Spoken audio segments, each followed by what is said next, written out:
మరో breaking news ప్రకాశం నుంచి MP మాగుంటతో MLA Balineni భేటీ అయ్యారు. మాగుంటకు ఎంపీ టికెట్ లేదని ఇప్పటికే అధిష్టానం స్పష్టం చేసింది. మాగుంట బాలినేని భేటీపై ఇప్పుడు సర్వత్రా ఆసక్తికర చర్చ నడుస్తోంది.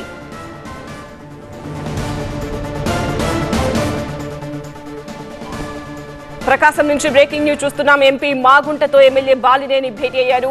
మాగుంటకు ఎంపీ టికెట్ లేదని ఇప్పటికే అధిష్టానం తేల్చి చెప్పింది. మాగుంట ఎంపీ టికెట్ ఆశించారు, కానీ మాగుంటకు మొండి చేయి చూపింది అధిష్టానం.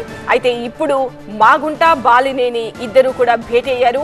ఈ భేటీకి సంబంధించి సర్వత్రా ఆసక్తికర చర్చ నడుస్తోంది. వీళ్ళేమైనా నిర్ణయం తీసుకోబోతున్నారా, ఏం చర్చిస్తున్నారు, వీటన్నింటిపైన ఇప్పుడు సర్వత్రా ఆసక్తికర చర్చ నడుస్తోంది.